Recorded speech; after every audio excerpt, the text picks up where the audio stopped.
Welcome back to Two Birds and a Third Sports Podcast. We have a special show for you guys today. We have one of the co-hosts of Joe Low and Dibs on 95.7 The Game. He used to freelance USA Today, goes on ESPN frequently. Now he's at the apex of his career. He's come to Two Birds and a Third. I'm just playing. It's Joe Fortenbaugh. Joe, how you doing today? Hey, this is a big book. Don't sell yourself short. If it took us about a month and a half to get this thing set up, that's big time. I'm doing great this evening, boys. Thanks so much for having me. I am looking forward to talking some football with you. Fantastic. Real quick, we're gonna go around to Josh. Josh, how you feeling today, man? Feeling good, my man. It's another beautiful day out here in the Bay Area. Can't complain. Ready for some football to start, definitely. Cool. Ricky, how you doing today, bud? Oh, good. Things are all good here in Jersey.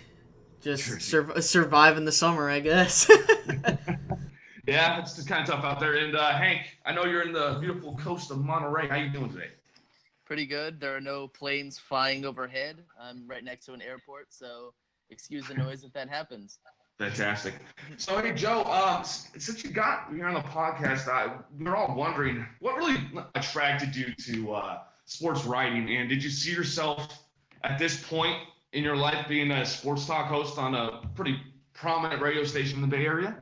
No, not at all. It was a very roundabout trip, so to speak. So I'll try to give you the Cliff Notes version.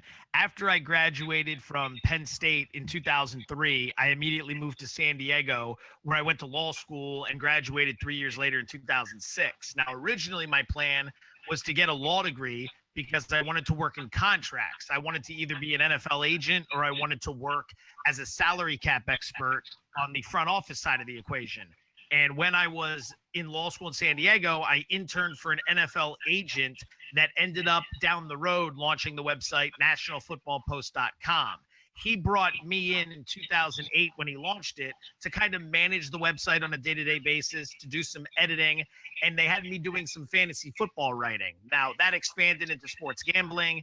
It expanded into college football writing, NFL opinion pieces, things of that nature, which led to radio hits, which led to me moving to Vegas to cover sports gambling a little bit more permanently.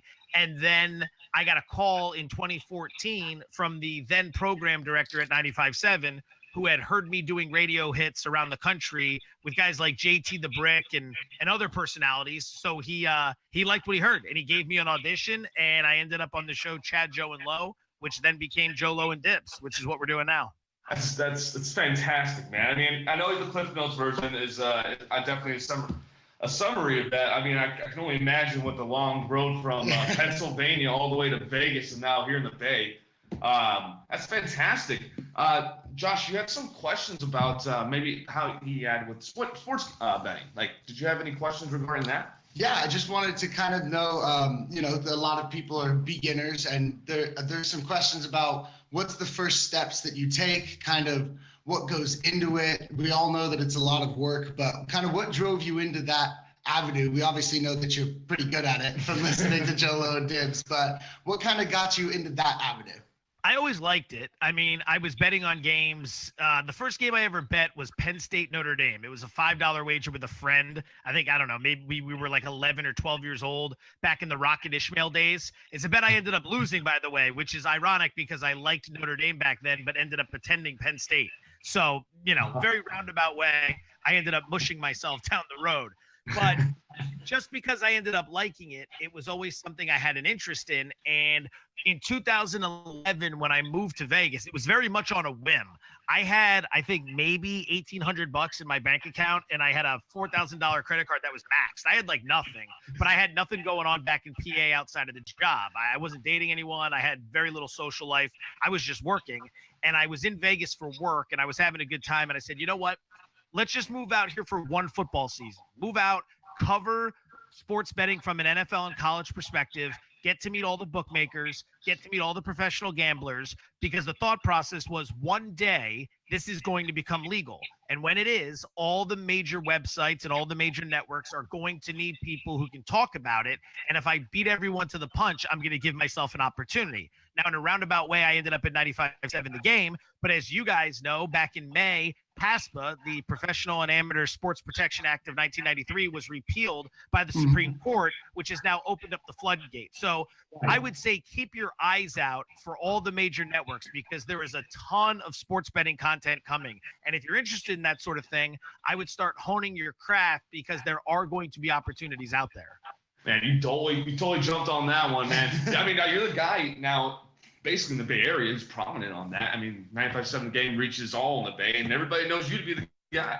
I know Ricky had a couple questions for you. Ricky, what were the questions you had? Yeah, I guess mine is the first actual football-related conversation, talking point. I guess the first question is, Joe, in your opinion, going into this season, who is the team to beat in each conference? All right, this is where it gets really interesting. So I've been finalizing some of my numbers, and if we start in the AFC, I haven't really narrowed down my official pick yet. But if I had to make one selection for the AFC right now, I'd take the Chargers with Phillip Rivers and company. Now, that pick is something I was talking about with a few individuals maybe like 3-4 weeks ago. They've suffered some injuries in the interim. Jason Verrett, the starting cornerback, was lost again. They had a safety get banged up. Hunter Henry, the tight end, is lost for the season. Same old story with the Chargers.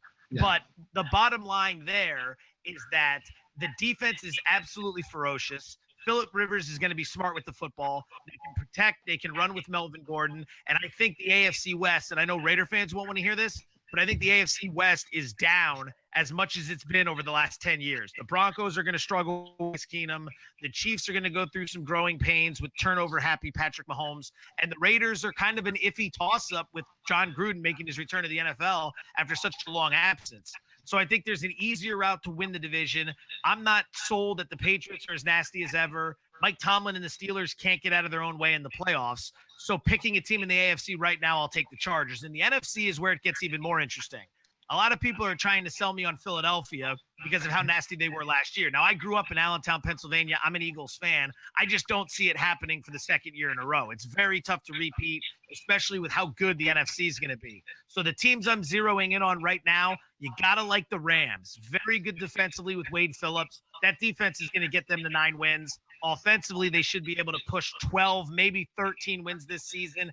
If Jared Goff takes a step forward, I'd have it as the Rams and the Chargers, the all-LA Bowl. But don't discount teams like New Orleans and Carolina. And if Aaron Rodgers stays healthy, you never know with Green Bay. So it's much harder, in my opinion, to handicap the NFC this year. But if I've got to pick one of each, I'll go Rams, Chargers. And then just my final question, the opposite. Based off of the teams that made the playoffs last year in 2017, which two in each conference aren't going to make it?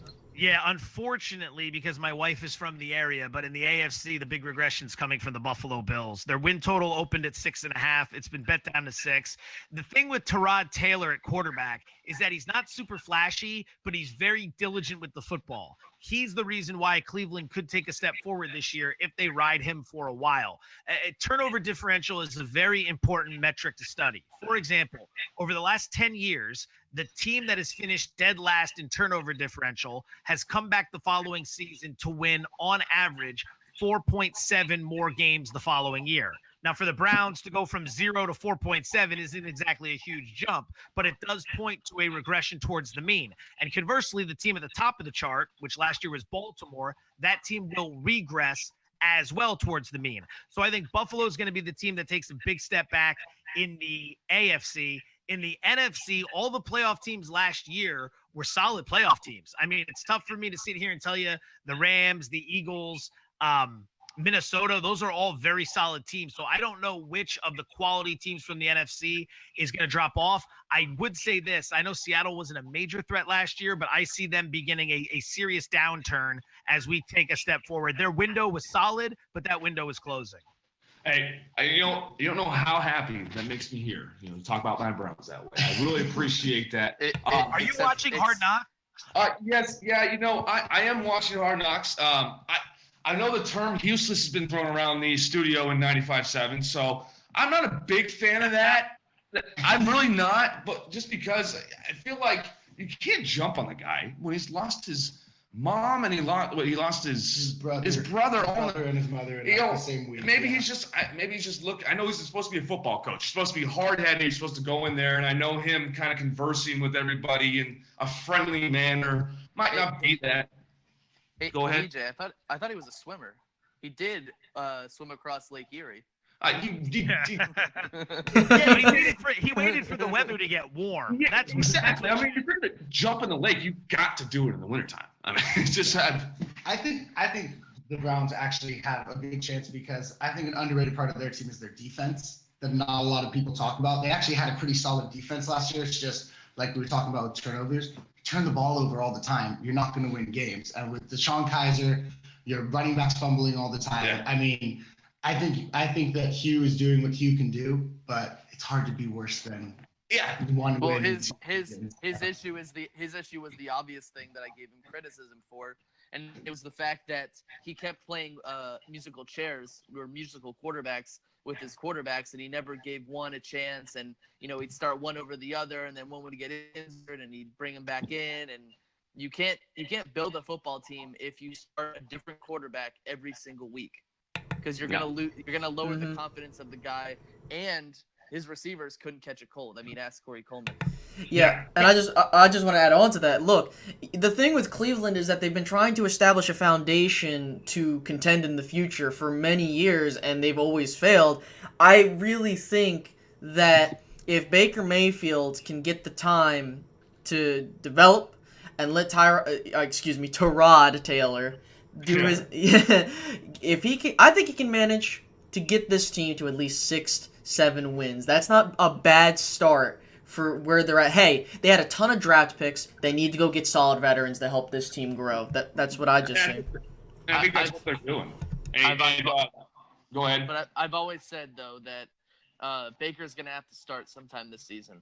Yeah. I think that at some point he needs to start, because I've seen the way he's played, and you can see the flash in the pan. You can obviously tell he's better than a Johnny Manziel and Brandon Whedon and Colt McCoy, all the other guys who have come from the Big 12. You can tell that he's better, but he needs to hone in his craft. And I'm not saying that he needs to start immediately, but what I am saying is that you need to work this situation like it's a Eli Manning, Kurt Warner type of situation. It's Completely. obvious that Tyrod Taylor is not, and I'm getting used to saying his name, is not the future of that team. You drafted a guy first overall. You're going to use him sometime this season, and if the team isn't doing well, you bring him in. And I think that it's going to be one of those things where you're going to bring him in late in the game, and he'll be the starter ever since.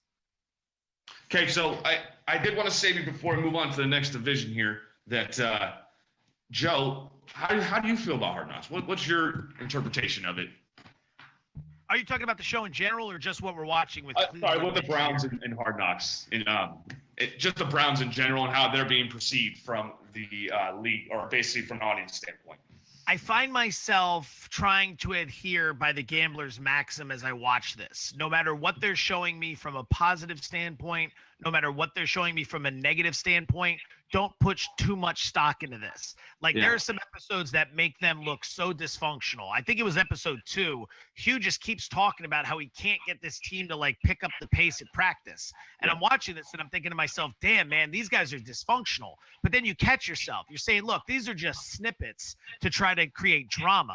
I can't buy into this completely. That doesn't mean it's not true, but I'm not seeing the whole picture. Then episode 3 comes out. They're looking great in the preseason. They're flying around. All the quarterbacks are playing well. This tight end whose last name I can't pronounce is whistling to his dad. It's this beautiful story. It's like, I'm looking at this. I'm like, look at the Browns. They're going to win 10 games this year. And then I tell myself, throttle it back. They're definitely not this good.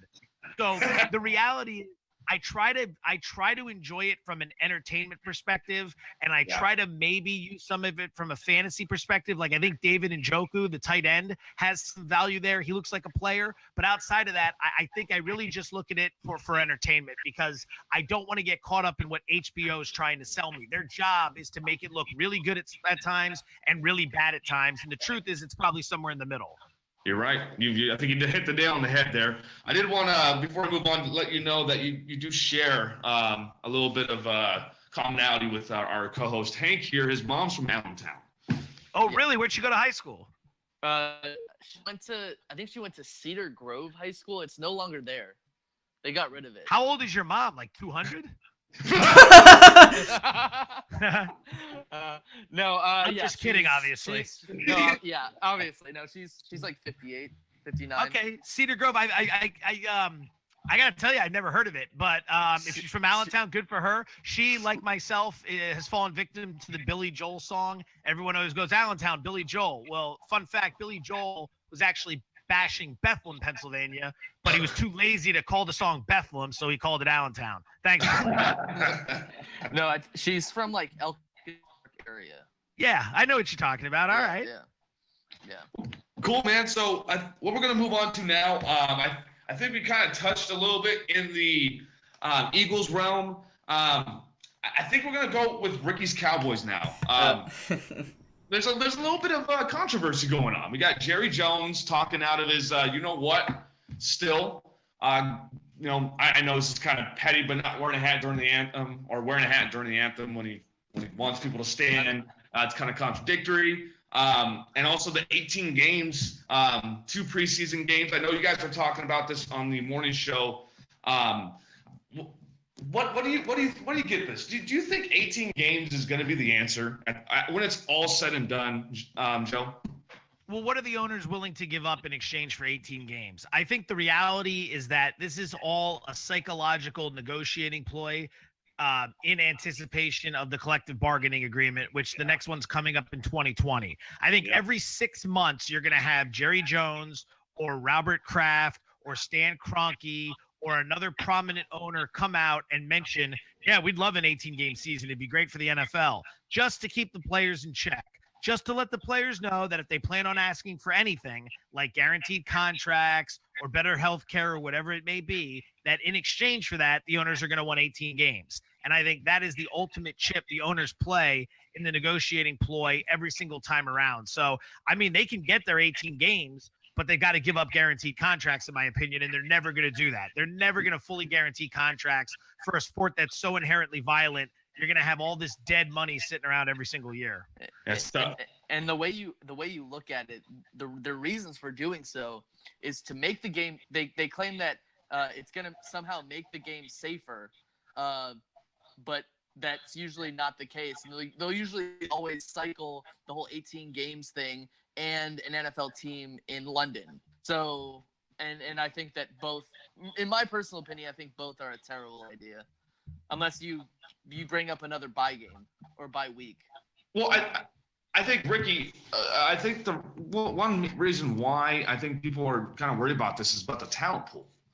Are the kids going to get enough preseason work to see what they really are worth? Are the coaches going to get enough time with the people to know who to cut? Because it's more than just the starting guys. This is where the preseason is where a lot of the backups get found and where some gems get found. Late round draft picks and stuff like that. But guys that if you only have 2 preseason games and you want the starters to knock off rust, how are you going to judge a guy who only gets to play a few snaps at the end of the game because you've taken away all the preseason? Yeah. I'm just saying it's going to be harder to get a 53-man roster of talent if you don't have enough time to evaluate talent. Yeah. And Ricky, can we get your take on that? Yeah, I mean, me personally, the issue is just you're always going to have injuries in the sport. I mean, that's what you do when you sign up for it. You understand the physical contact and the physical, what's the word I'm looking for? Like, the pressures of football when you're signing up, regardless if you're Pee-wee all the way up to the NFL. And for me, I think what the primary issue is, like we mentioned, guaranteed contracts. Oh, is it Kirk Cousins is the first player to ever have a fully guaranteed contract? And the fact is that that's what the players want. I understand, yeah, and they do want to have it to where they are getting a fair share that they think is fair. So I personally believe that they should expand roster sizes from 53 possibly to 60. I don't know. You might end up seeing the cap rise because of Get rid of inactive players. That too. I mean, look. The fact is probably need a second bye week as well. That too, yes. Yeah. The fact of the matter is we're seeing players get paid more and more, and the fact is that the salary cap isn't rising fast enough to coincide with that. And that's what I think the league is kind of going towards, and I really think a lockout is probably going to happen, most likely, unless they do something beforehand. I mean, Jerry Jones can just sit down and drink more of his Johnny Walker Blue. Crates and barrels of Johnny Walker Blue. Yeah. Do you have any finishing thoughts on that, Joe? We kind of kicked this around this morning. I don't see the need to go to 18 games. If the league would do it, I'm not really going to complain. Like how am I going to find a way to complain about 2 extra weekends of football, right? I do think there would be situations where the injuries would mount up, where the product in the playoffs could suffer. That's what my concern would be. I would not want to see a scenario where you have multiple wild card round games where starting quarterbacks, maybe a key pass rusher and another guy are all hurt. And the concussion rate's obviously going to go up. So you would need to expand rosters. You need to expand the salary cap. You need to add another bye week.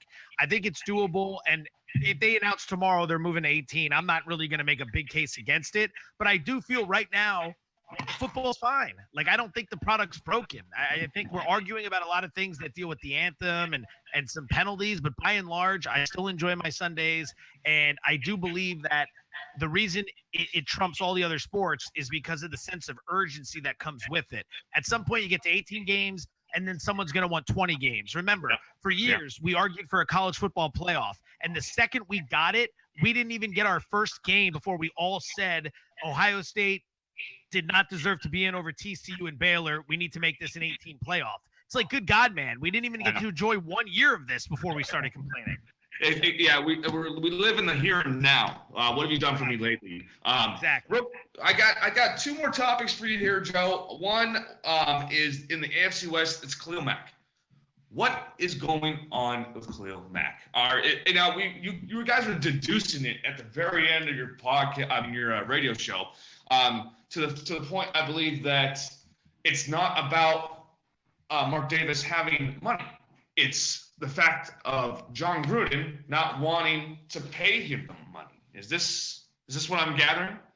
So there's a lot going on here. And prior to us doing this podcast earlier tonight, the report came out that the Raiders are asking for 2 first-round picks in exchange for Mack. So this thing has hit the accelerator in terms of the conversation. If you're the Raiders and that's not true, you publicly need to shoot that down right now.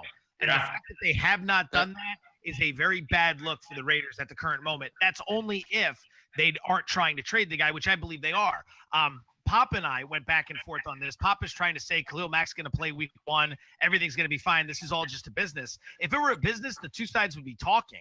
They haven't talked in months. And I went through the history of this. In the last 10 years, the Super Bowl champ never has the top 2 players on the roster taking up 26% of the cap. If you give Khalil Mack $20 million a year and Derek Carr is making $25 million a year, with $45 million of $177 million cap being allocated to 2 people, you're essentially looking at 26% of your cap for 2 guys. You go back through the top 2 players of Super Bowl champs over the last 10 years, it's generally between 14 and 18%. That's too much money to give a defensive player. Khalil Mack is unbelievable, don't get me wrong. But I think Gruden realizes he'd rather spend that money on offense. This is too much cash for a guy that last year when he played, the defense still wasn't that good. I mean, look at the highest played defenders around the league. Like, everyone says Von Miller won Super Bowl MVP. That was before he got paid. After he got paid, the team didn't have money to spend elsewhere. J.J. Watt makes a ton of money. Houston never goes anywhere. So people say, I remember Pop and I got into this, and he told me I was crazy for thinking that the new rules have devalued some defensive players, but clearly John Gruden's thinking the same thing. Yeah, absolutely. Sorry, but I just want to say this real quick. The fact is that no team is going to bite on that, because think about it. That the 2 sides aren't negotiating because of how things have gone. So there isn't a trade market there's not going to be a trade market to exist, because that Khalil Mack right now, based on what we've seen, is just going to become a free agent and go somewhere else. So teams aren't going to bite on that unless the Raiders say, no, we are negotiating, but, like you said, you got to shut that. Here's the thing, though. The same thing happened with the New York Giants and OBJ. They caved. The team caved. From what Joe is saying, I think Gruden, he's from a different era. I don't think that the Raiders are going to cave on this one. I think that their plan is to move forward with what they have. It's the real downside of having a draft where, and everyone was saying that the Raiders 2014 draft was amazing because they got both of those players. But it's a real downside if you get two really good players in a draft because you got to pay them both at the same time, and that just really messes with Raiders.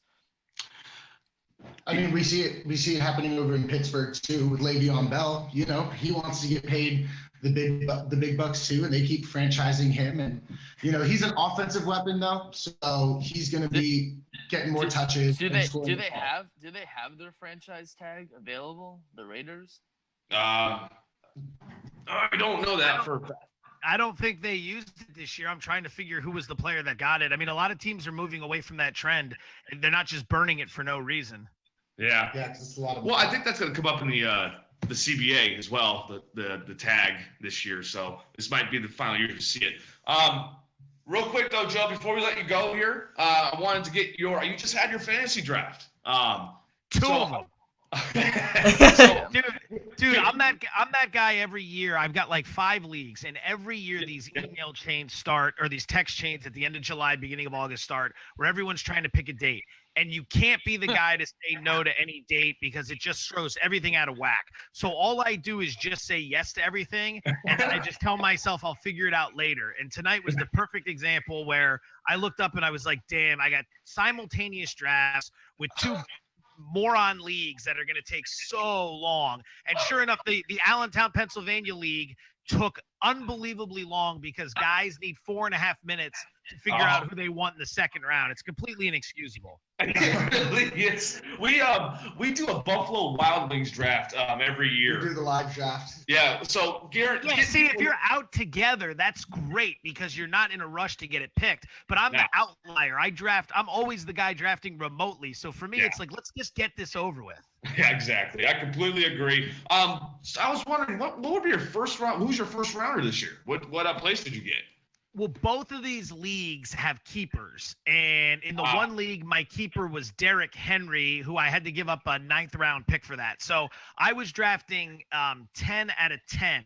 And based on who was available, I went back-to-back with wide receivers. So I already had a running back. I took Julio Jones and Michael Thomas were both there. So I figured I'd round out the wide receivers. I'd take advantage of that position, and then I'd figure out some stuff with the running backs later. Jamal Williams from Green Bay is as a running back, I think you can draft later on and get some value. Rashad Penny in Seattle, you can get really late in the draft, and I think he might be able to help you out a little bit. Jerick McKinnon, too, with San Francisco, going later than I anticipate. I think there's some value as well. In the other league, I was drafting 4th, and that's a keeper as well. And I believe we keep 2 keepers in that league. So I had kept Zeke Elliott and Dalvin Cook. And again, it was Michael Thomas with the 4th overall pick, just because so many studs are already gone. Yeah. We did keepers like 2 years ago or something. We decided to wash it. Because, like you said, you end up getting all the studs are off the board, but maybe it just comes a deep. It could hurt you though, like it hurt Hank when he drafted David Johnson #1 last year. Yeah. Yeah. I actually drafted him 1st overall in 2 leagues, so I was doubly screwed. So that leads me into this next question here. Who are your sleepers and who are you staying away from? From a sleeper perspective, like I said, Jamal Williams, the running back with the Green Bay Packers, is a guy I'm keeping a real close eye on. The word out of Green Bay is that he's emerging not only as the lead back in this running back by committee, but he's emerging as the top running back overall and might be handling a lion's share of the workload. With the Niners, I think you can get some good value on Marquise Goodwin as well as George Kittle. Another tight end, David Njoku from Cleveland, who we mentioned earlier. I think that's a guy to target that you can get a real nice price on. At quarterback, circle Andrew Luck. the Colts are going to be lousy. They're going to have to throw. A lot of people mentally, they don't realize how much they've soured on Luck because he hasn't been around for a couple seasons. He's a tremendous value right now. Like, I'm sure in Indianapolis he's being drafted high, but I watched this in both leagues tonight, and he fell a lot further than he should. So that might end up being the best value pick on the board. Quarterbacks are, I mean, from when I started playing fantasy football, we were going after Breeze first round. You were going after Tom Brady first round. And now you're seeing 6th, 7th round before you see a quarterback go nowadays. Or like an Aaron Rodgers goes, and Third. he's like the only one. Yeah. Like, but it's still like the 3rd or 4th round. We had 2 kickers picked in the 7th round in one of our leagues because someone started the kicker train. Somebody picked a kicker, and then 2 other people picked kickers. Unbelievable. Yeah. But hey, Joe, I really appreciate you coming on. I know I speak for all my co-hosts here that we had a blast. Maybe we can come on again later on, and we wish you the best of luck and health for your upcoming baby and your 19-month-old that you have right now. Fellas, I appreciate it. And I know tonight we were only doing about 30 minutes, but let's definitely get something on the books again for the future. I had fun. This moved really quick. You guys are doing a nice job. Maybe as we get into the season, if you want to revisit sports betting or you want to get into something, at the NFL quarter mark, let me know. I'd love to join you guys. Fantastic. Absolutely. Thanks so much, Joe. You got it, fellas. Thank you very much. Yep, not a problem. Anyways, guys, for the viewers out there watching, make sure to hit the like button. Make sure to follow us on Facebook and Twitter. Make sure to subscribe to this channel to ensure that you see Two Birds and a Third football podcast live. And make sure to hit the notification bell when we go live. We are going to be taking a small 1 to 2 minute break. When we return, we are going to be reviewing the divisions of the NFL and who we think are going to do well and who aren't going to do well. We'll be right back, guys.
Hey guys, welcome back to the show. Thank you to John for joining us. It was such a blast for having him on. Now we get to the best part, looking at the NFL. You know, we did it last year, and there was a couple things that we've said that actually came to fruition. Me saying the Giants were overrated, Hank, and me actually saying that the Eagles are dark horses. But we got this year coming up. So we're going to go ahead. We're going to start with the AFC North, guys. So last year, the Pittsburgh Steelers pulled away 13-3. They won that division pretty handily. I mean, let's go ahead and get started with the Steelers, I guess. Division champs. So we're going to just go around. I'm going to just go ahead and start with Josh, actually. Josh, how do you feel about the Steelers going into 2018? Just some brief thoughts. So for the Steelers, I think that they are going to take a step back this year. I think that Big Ben, we've talked about it before, he's kind of at, this point in his career where he doesn't even really seem to know if he wants to keep playing fully. I just think that, there's a lot of things going on in that team that need to be worked on. So I think they're going to take a step back, going to regress a little bit, but I still think that the Ravens are going to come out of the league on top this year in the AFC North. I think that they're poised. I think that their defense is something special. I think that they have a lot going for them this year. We'll see, but I think that the Steelers are going to take a step back. I don't see the Bengals being good, that good. So I really, really think that we're going to have more matchup between the Steelers and the Ravens coming up here. But I think that the Browns are going to be making their comeback a little bit. I think that they will be making kind of more of a statement than they have in previous years this year. But Bengals are definitely going to be in the back. I think that right behind them is right in front of them is the Browns. And then after the Browns, we're going to see the the Steelers and then the Ravens at the top. Yeah, I can definitely see that. I agree with you. I think the Steelers are going to take a step back. I mean, for a number of reasons. The fact is, winning 13 games consecutively or doing better or just around that, it's pretty hard to do, unless you're the Patriots. But the fact is, look, guys, the Steelers, they got an aging quarterback in Ben Roethlisberger, who I think is injury prone. They were lucky that he was able to stay relatively healthy in 2017, but that team just crumbled in the playoffs. Now, does anybody else have anything to say on Pittsburgh before we Go ahead, Hank. I would say that in a sense, I don't think that Le'Veon Bell is as much of a factor as people are saying that he is. I mean, yes, he is a very good player, but the Steelers do have a lot of great players at different positions. I mean, now they do have like a true number 2 wide receiver in Smith-Schuster. They obviously have Antonio Bryant, Ben Roethlisberger. He is getting older, but that doesn't mean that he's going to collapse. I'm more worried about their defense than their offense, really. Mm-hmm. Yeah, and to finish up on Pittsburgh, I have to second that, Ricky. It was shown in training camp when Ben had a non-contact concussion, whatever that means. Not a lot of contact happened for him to get that concussion, and he is an old quarterback. And this is the main reason. The Shazier, who was their bread and butter as their linebacker, their leader on the defense, and Ben is injury prone, guys. I mean, that's why I was thinking about, should I even draft Antonio Brown first round? I think you have to. You have to, but because I could see Ben going down and then not having someone to throw the ball. And that's all I have to say on Pittsburgh. I'm souring on Pittsburgh. I think they take a huge step back. All right, so with that being said, we're going to go around this table. Give me records, man. For me, I say 10-6, 11-5. Josh? For the Steelers, I'm giving them a 10-6, 11-5 as well. Mm-hmm. Going 8-8. Ooh. Hank? 10-6. Okay, let's move on to second place Baltimore. Baltimore sitting at 9-7, on the cusp of the playoffs, but unfortunately, Andy Dalton happened. But, don't let that excuse you from the fact that, hey, Baltimore is a sneaky team. I personally believe that Baltimore will be fine. Do I think that they're going to win the division? No, but they are a dark horse for me based off of the fact of, their additions, especially to the tight end position.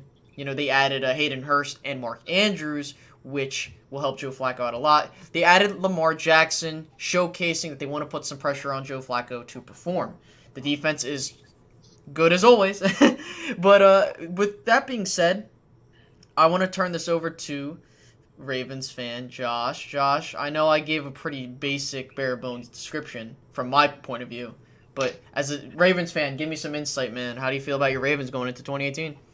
I think going into 2018, we are poised to, like you say, be a dark horse team. I don't think we're going to be on much national radar. We had the most takeaways in the league last year for defense. Football. Good Morning Football loves us, but they're like the only people who do. There was a lot of hype coming into the season about the Lamar Jackson thing. He's going to push Joe Flacco. There's going to be a quarterback competition. As the preseasons unfolded, we have seen that that is absolutely not the case. Joe Flacco has been far and away the superior quarterback in every single way. He posted a 141 passer rating through his preseason snaps and everything like that, and all of them included. And that defense has gone out there and they've shut it down. And what I think is the most exciting part is that they've shut it down throughout the game at depth. It shows that we have a really, really strong core of players as well as a deep slots at those defensive positions. I think our biggest worry right now is offensive line. The receiver core is revamped, so I won't really touch on that. Alex Collins looks like he can be, a great running back, along with our 4th-round pick, Kenneth Dixon, from a couple years ago, and Javarius Buck Allen out of USC. Both of those guys look great. Buck Allen's a great receiving back, and Collins and Dixon are both able to run it on the ground. But that offensive line worries me. All of our backups have combined 8 games worth of starts, and that was from last year's rookie, Jermaine Ulamore, he's actually from London, but it's going to be his second year this year. He's a backup guy. The rest of the guys are completely unproven. Bradley Bozeman, the center, he's a rookie. Greg Sennett, he's a rookie. He's going to be he just stepped in at left tackle because of Ronnie Stanley's knee injury. I think that the Ravens might need to get somebody in free agency, maybe get somebody who's cut from another team come roster trim down. That means that we're going to have to cut somebody else from the roster.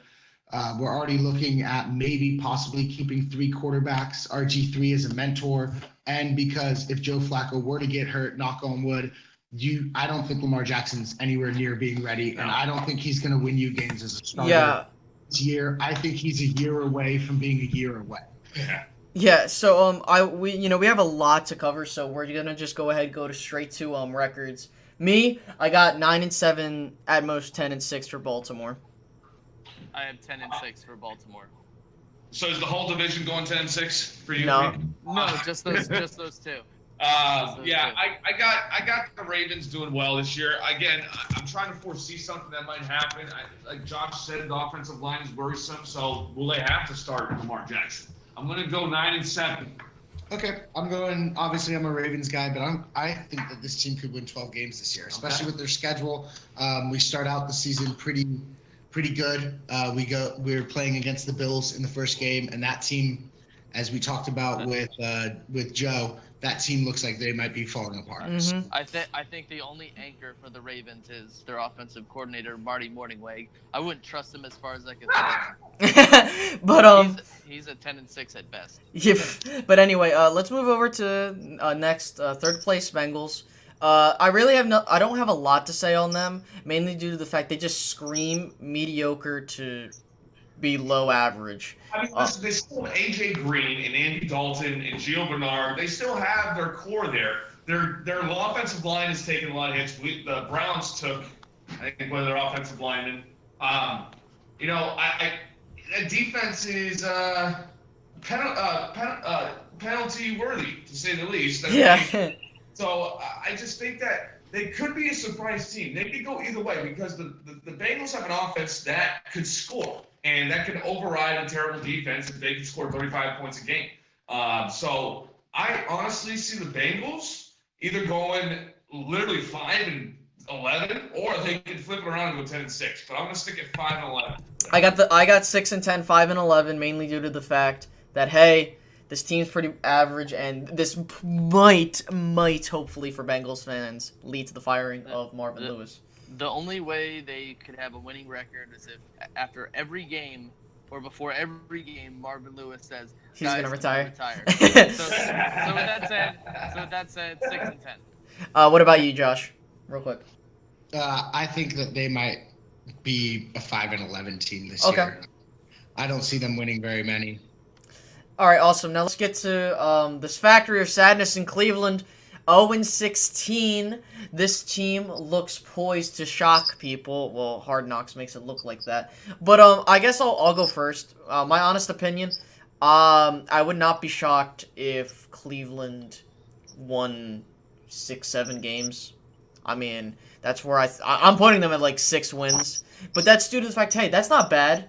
It goes to show that, hey, you're going in the right direction. I mean, look, Cowboys in the early 90s, they hit rock bottom, 1-15, had no talent. Took a couple years for them to get into a contending status. I look at the same way the Browns, not on that same level. But with that being said, I'm going to take this over to my buddy DJ. DJ, tell me about your Browns, your Brownies. How are they doing? We're looking as well as you can look at their 0-16 season. They're on Hard Knocks. Obviously, everybody gets to see the inner workings of that. Like we were talking to Joe before, yeah, I got to take his side. You can't, as much stock as you want to put into that. Like you said, you're only seeing snippets. You're seeing a whole hour's worth for a whole week's worth. So I can't. I like to think they're doing well, but I take it for face value. So what I'm really feeling well about is that offense. Tyrod Taylor, again, we talked about this, a non-turnover gentleman. That's what he does. He doesn't turn the ball over. And what was the Browns' worst statistic last year? That was points off turnovers. At the same time, it wasn't just the quarterback's fault that they turned the ball over. They dropped the ball. It was the wide receiver's fault more, or probably just as much as it was the quarterback's fault at the beginning of the season. We lost 2 games because of Corey Coleman dropping balls in the end zone. 2. That means. Well, you guys can redeem yourself this year because you get to play the Steelers in the first game. We always do. That's the first team we play every single year. And we're always so close in the first game. I'm thinking this year we take first game. Especially Myles Garrett. I'm really excited. Dude, he's the guy that's going to end Ben Roethlisberger's career. Oh, don't say that. That's kind of messed up, don't you think? Listen, I'm not saying that in a I hope he gets hurt sense. I'm just saying he wants to eat him. He said that. He's gonna. Did you like that one of his poetry? Yeah, it was like, Ben Roethlisberger, I will get your rape leg. I will eat you. It is a haiku of some sort. But anyway. What's your record, man? I believe the Browns have the chance, and I've said this since the beginning. I'm sticking with it, 10-6, and I know that goes. Oh my God! 6. You gotta. Worst to first. First. 7-9 for me. 7-9 for I Josh. said 6-10. Staying with that. What do you got, Hank? Yeah, 6-10. So 2 10-6 and 2 6-10. Let's move. let's move on to the AFC South. Continuing our tour throughout the NFL. The AFC South. I think for like these, we should just do like what their records are gonna be. Well, yeah, pretty much. I mean, Well, like for. Give your summarize. Give a quick 2-minute. Yeah. Looking at the AFC South, we saw 2 playoff teams emerge, those being Jacksonville and Tennessee at 10 and 9 wins respectively. I think this is going to be a pretty tight division, to be honest with you. I do not expect Jacksonville to be as solid as last year. Not in the sense that they're bad. It's just when you think about it, what they. Bortles. What's that? Well, who would believe in Blake Bortles? Yeah, but hey, look. All I'm gonna say is that with Jacksonville, I see a solid team that has a chance to be competitive in the division or a wild card. 9-7 for me. That's not me trying to be disrespectful. It's just I need to see what the regular season has to offer. I say that for every single team. Whatever happens in preseason, I don't care. I'm just going off of. Listen, they're going 11-5. They're gonna win the division.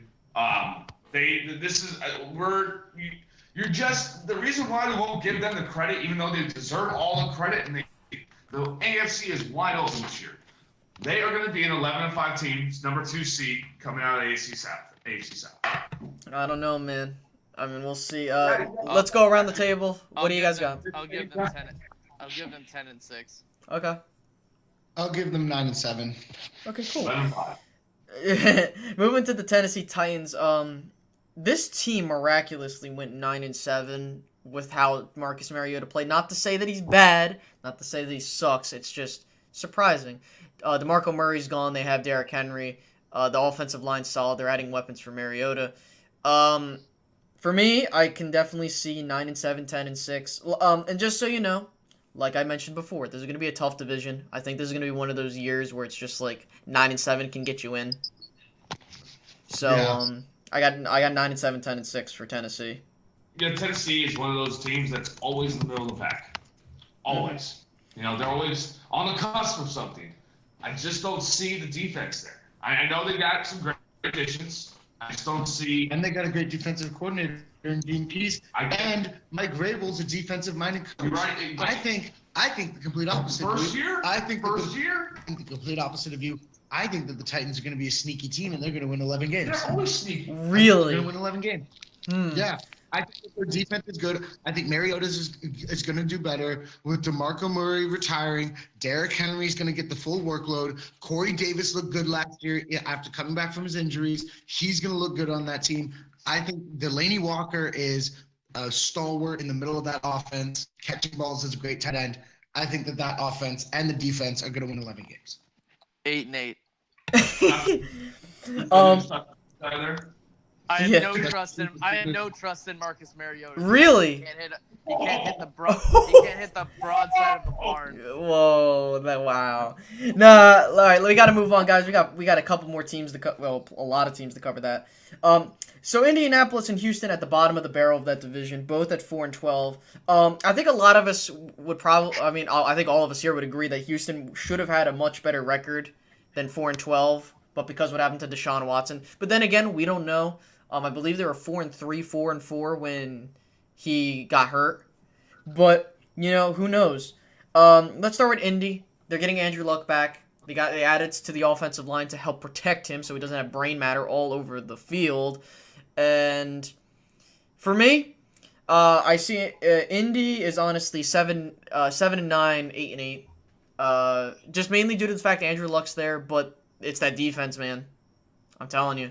They got to build up on that. They're going in the right direction, but for now, I'm going to stick with 7-9. Yeah, I say 4-12 for Indy. I think he's going to put great fantasy points on the offense with T.Y. and him, but my defense is just going to be their Achilles heel the whole way through.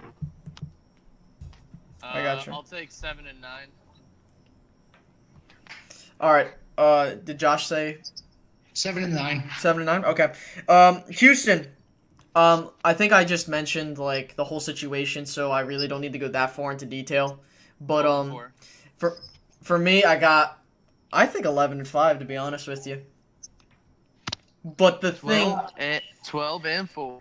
but here's the thing. There's a kicker. Just because I say they're going 11-5 doesn't mean it's going to be a nice 11-5. I think that it's going to be a sloppy 11-5, if that makes any sense. Like, I think Deshaun Watson, he's going to be very pass happy, and again, we don't know how he's going to look in his second year, but I think a sloppy 11-5. I'm calling sophomore slump 9-7. Okay. And so we will move on to the AFC West. Kansas City won the division 10-6. They had Los Angeles right behind them. Granted, if Los Angeles had a kicker to save their life, they would have been in the playoffs. But that didn't happen. So, with me, Kansas City is definitely going to be the team that I picked to fall off. I think that they're going to go 6-10, 5-11. Because we don't know the waters of what Patrick Mahomes is going to look like in the regular season. Yes, he throws a pretty deep ball, but you can only do so much with a big arm. So I think it's 7-9 for me, but it's not going to be because of Patrick Mahomes. It's because of that defense. Yep. Yeah, this team takes a huge step back. 5-11, too many interceptions from Mahomes. I know a lot of people are high on this kid. I don't see it. I see a reincarnation, possibly of but not the same. Taking those pseudo meds, from Jamarcus Russell. I don't see it going down that way. Wow. I think this is bust written all over it, and Andy Reid made another. I think that it's not just Patrick Mahomes that's going to bring this team down. I think that this team has a multitude of issues, and especially looking at that defense. I think that defense isn't nearly as good as it was in the last few years. And Marcus Peters is now on the Rams. So I know. That's what I'm saying. Shut down for it. Yeah, I don't see what that team was doing when they did that. So I see them having a bad year as well. Maybe 5, at best 6 wins. Yeah. Mm-hmm. And then we're gonna move on to Los Angeles. The Chargers, I should, elaborate. These Chargers, I think, are a Super Bowl sleeper team. Look, this team is loaded with talent, but the thing is, they need a kicker, and we'll see what happens. They're gonna get Corey Vedvik from the Ravens when they drop him at the end of the yeah, exactly. But no, I personally think that the Chargers are gonna go 12-4, 11-5. I think that this team is legit as long as everybody stays healthy and they don't start off on the wrong foot. This is definitely a team that wins. I think they're winning the division this year. So. Wow. Everybody seems to be hot on this team. Again, they're the Chargers, guys. They are the Chargers. They are going to fail somewhere. They will win 8 games, 9 games in a row. Don't get me wrong, but they're going to start 0-7, and that's been this team's MO. They're streaky. They are streaky. They're not consistent enough, and it's all about when they're hot. They're usually hot at the end of the year, and that's when they win those 4 games that Denver loses some. This whole division's wide open. I know the Chargers are a hot team. I personally think we'll get into what we talked about the Raiders, but I think the Raiders are going to win this division. I have the Chargers at 10-6. Yeah, I'm gonna get the Chargers at cool 8-8. I think the Chargers can win 10 games. I'll give them 10-6. But Okay. I think that this year, if they're gonna win the division, they can't start out 0-4. No, that's what I'm saying. Like, listen, if they start out like 2-1, 3-0, etc., I think they're gonna win the division and they'll possibly contend to represent the AFC. But with that being said, let's move on to those Oakland Raiders. John Gruden, once again the head coach of those Raiders, and he's gonna probably try to look to get them back to the playoffs. Do I think that they're gonna do that? Nope. I think they're gonna go 6-10, 7-9 in the first year. Yep. Man, I love your hot takes, Rick. Listen, man. It's a new regime. We don't know how John Gruden is going to look in this day and age ever since he left coaching. Not to say he's going to be horrible, but we'll see what happens. And, like I believe I mentioned this when he first signed that 10-year contract, he is not going to see through it. I don't care what anyone tells me. He is not seeing through that 10-year contract. And like he said, he'll give all the money back if he doesn't see it. Or no, he'll just take the money and run. My personal opinion, probably shared by most here, it is a little up in the air. The whole Khalil Mack situation is just putting a real chink or a real stick into the chain or stick into the spoke of the bicycle of the Raiders. I know John Gruden's taking the hard path, as in saying that, you know what, I have a vision. Right now, Khalil Mack is not a part of that vision. He's not. Otherwise, they would have signed him already. This is ridiculous. This is a guy who is a Pro Bowler in 2 positions in 1 year. There's no reason not to sign him unless you have a difference with him. They're not even talking. We've already gone over this. The Raiders, I think, are going to go 10-6 in this division, and I think they're going to be going back and forth with LA. And that's where I think this is going. 10-6 for the Raiders. I think the Raiders are going to get back to form and win 12 games. Oh yeah. I think that their defense, even without Khalil Mack, their defense has actually looked pretty good. They've invested a lot in it to make that defense better. I think that it's looked pretty good in the preseason, and I think that they can carry that into the regular season. And John Gruden can come in, and I think that offense. I think Derek Carr is a weapon, and I think last year his back injury wasn't talked about enough. I think he can come back and win 11 games this year.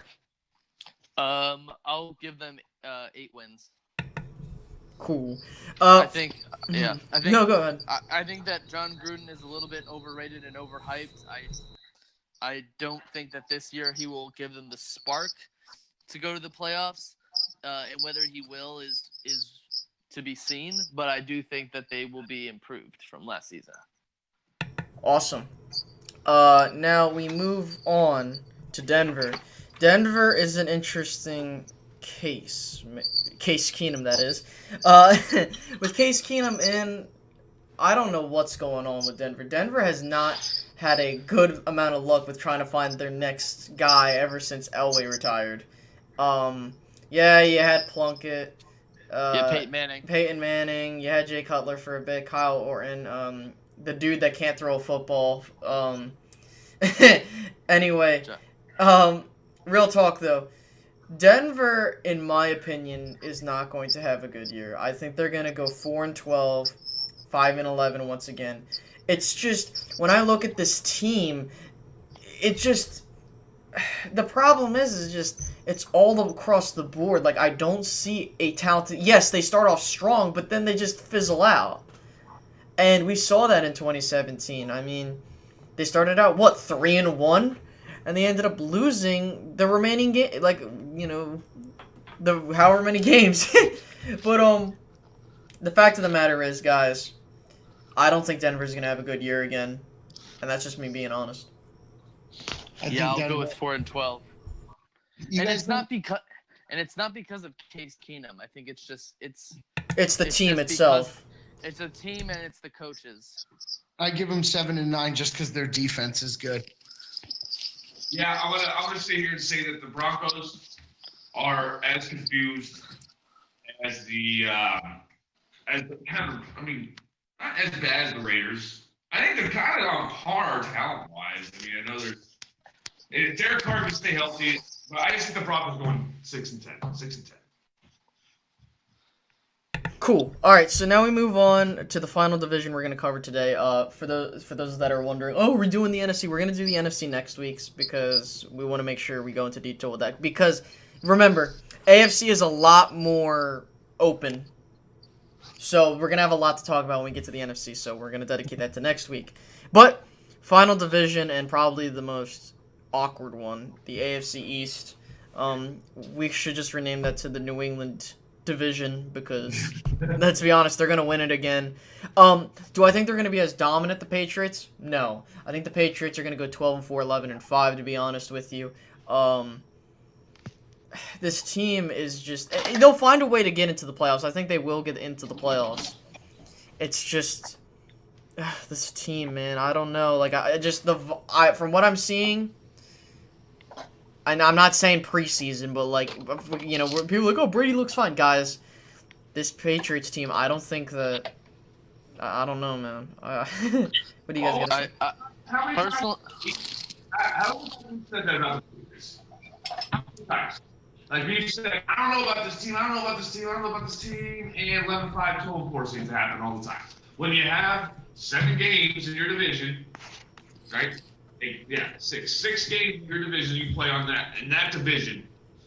You're guaranteed those 6 games. If you lose one of them, that's okay. They usually go 5-6, 5-1, and 6-0 in their division all the time. Yeah, I understand that, but I'm just talking outside of their division. I understand. I literally just said they're gonna win the division.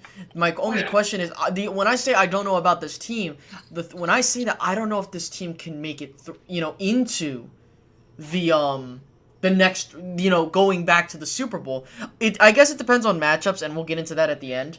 But like I said, man, this team does not fear me. It's a good regular season team, but I really don't think. Which means they'll probably go 12-4. Yep. Yeah. I mean, last year they were people were like, oh, they're gonna go 16-0, and I was like, oh, come on, pull your jets a little bit. But I think that they'll go. I think they'll go 12-4. I think they're an easy shoe-in to go 12-4. I think that when it comes to the Patriots, with Bill Belichick and Brady, they're the easiest team to predict when it comes to the regular season. 12-4. I would agree 12-4 just because, especially because there's not much going on this year in the AFC East. I mean, you have the Dolphins who look absolutely befuddled on offense and defense. It doesn't look like they know what they're doing on either side. You have the Bills, which we talked about taking their fall. You have somebody washing dishes on the podcast. Who's washing dishes right now? Nobody is. I'm telling you, man, it's those Patriots, man. They're taking care of business right now. But yeah, this is just we all know the story of the Patriots about what do they do in the postseason, and most likely they go to the championship game, and it's just a matter of do they get to the Super Bowl again or not. What about the Jets? Huh? What about the Jets? Well, we will get to the Jets momentarily, but we got to talk about those Buffalo Bills, man, making the playoffs. They're gonna go 16-0 back to the Super Bowl. No, I'm kidding. Let's be honest here. I think Buffalo's gonna go 6-10, man. You know, the one run they had, to be honest, they really didn't. They weren't supposed to make the playoffs, but the Ravens lost, so they did. But look, man, Josh Allen, I don't like him as a quarterback.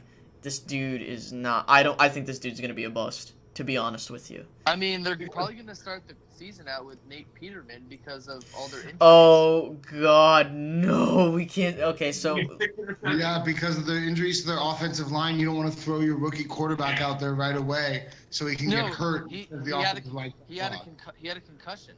Who? Josh Allen?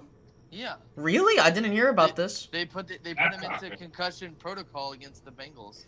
Wow. What? He got evaluated and came back in the game. Yeah. Oh, he did? Yeah. Well, I was gonna say. Look, man. Listen, these Bills are not going anywhere. I think that Buffalo again is another 6-10 team. They're up in turmoil again. Their offensive line's hurt, so you're not going to start Allen. You can't start Allen. You have to throw Peterman to the wolves. Let him get his kicks in. Let Josh learn a little bit. Because he's raw. He is so raw. He's got a cannon. He's mobile, and that's one thing that a lot of people don't know about him. He is a mobile quarterback.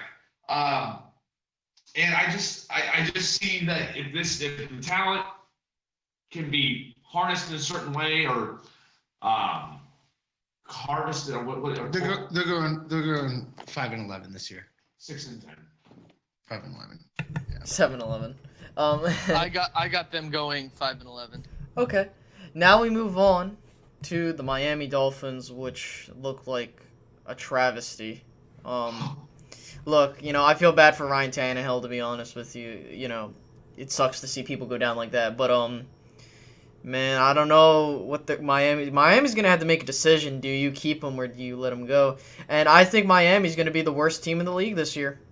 I think they're going to go 3-13. No disrespect. It's just this team has no talent, man. I mean, again, no offensive line. I feel bad for my friend Ashton. He's going to be in my boat last year, just hoping and praying that their team wins a game before the 16th or 17th week of the season. It's tough. Tannehill has so much promise, but again, he's flopped how many coaches in a career, how many injuries from not having a good enough offensive line. I mean, the playoffs, the year they went to the playoffs, they had to start Matt Moore. We got crushed. Just crushed in that game. I feel bad for the Dolphins. Well, and they lost Jarvis Landry. I mean, they have Kenyon Drake, who I think is pretty good, but their quarterback situation is just awful. It's awful. Ryan Tannehill's nothing. I mean, they need to move on. You're not sold. It's been so long. It's been hurt, though. You have to drop him because the best ability is availability. I mean, he was one of the reasons why they went 10-6 in 2016. I don't take the preseason at face value. I think that's just a fallacy in certain aspects. Sure, he didn't have a great preseason game. In Game 3, he had a few dropped snaps in the shotgun. But, you know, I do feel bad for him because of the injuries and because of bad coaching and because Adam Gase he's kind of starting to look like Chip Kelly in a sense of that he thinks he knows everything, but he doesn't. But I mean, I think they do have a chance at like 6 or 7 wins. I don't think they'll have 3 wins. I think that they're too. I think in a sense their offense. They still have some good players on offense. I mean, they still have Kenyon Drake, who's an up and coming running back. But I think that you're gonna need to give Ryan Tannehill some patience because again, he's not the best quarterback in the league. He's pretty average. I don't know if they're gonna move on with him, but I think he gives them the best chance to win. Yeah, you're right. No, you're right. And they have to go with it. But I just think that this is one of those years where if they're going to finish with less than 5 wins, they better try to go for the number 1 pick. And try to, I mean, who are they going to draft this year with quarterbacks? You know, this is the worst time to be the worst team in the league right now. I agree. Now we move on to the final team before we get into final stuff with the AFC. Those Jets, those New York Jets suck. They're gonna I'm just kidding. They're gonna go 7-9 in my opinion. Look, I personally believe that the Jets are going to have a decent season. Now, like I mentioned with the Texans earlier, you're gonna get to 7-9 pretty sloppily.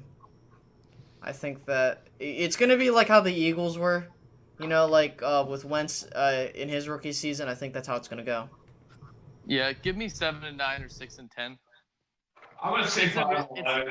I believe if you have a good enough offensive line for Donald to work through. I mean, it seems like the players are buying into him. So, and obviously that trade with Bridgewater and to the Saints, it shows the confidence that they have in him. So, full steam ahead. Go start him. Hopefully he doesn't break down. Hopefully he doesn't get hurt. Hopefully he doesn't get scared. Yeah, and now we move on to the final thing, and that is who comes out the AFC. Obviously, we got to look at that. Hank, who comes out of the AFC? I have the Patriots. Okay. What do you got, Josh, DJ? Who comes out of the AFC? Go ahead, DJ. I got the Jaguars. Again, go to the Super Bowl. Yeah. I don't think Blake Bortles can take him there. I don't think Blake Bortles can take him there. I think it's going to be either the Patriots, just because so oversaying the Patriots. Last year. If anybody besides the Patriots, I think it could be possibly even the Raiders. I think they could come back this year and possibly do it. Okay. I got the Chargers. I think the Chargers are going to make a run. I think the Chargers are going to make a run. Like I said, this team is going to surprise people. A lot of people are writing them off. And as long as they stay healthy and they don't start off on the wrong foot. Because think about it, guys. They started out 0-4. They ended up going 9-3 in the last remaining games. Yeah, but that's the team. That's that No, team. I understand that. I think that with Phillip Rivers, this team is going to this team should do well because of the talent. But I guess it comes down to the coaching and how well they can maintain their health. And with that being said, like I said, I'm going to go with the Chargers. I think the Chargers and Pats will meet up in the AFC Championship game, and I think that the Chargers will prevail. Now, with that being said, that is going to wrap up for things for tonight. We have 9 people watching right now. Guys, thank you so much for tuning in. Hit the like button, subscribe. Not only that, go check out our Facebook and Twitter pages as seen on the screen.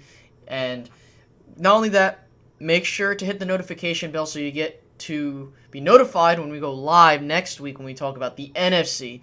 The reason why we had to split this in half is because guess what? The NFC has a lot more detail to go into. So look, no, I was saying now, for those that are just coming in, I want to let you know that our special guest that we had, fantastic talk with him. Go back to the start of the stream to catch our talk with him. It goes about 30 minutes in, so you don't miss that. And with that being said, guys, that wraps us up for tonight, and we will see you guys later. Bye-bye, guys.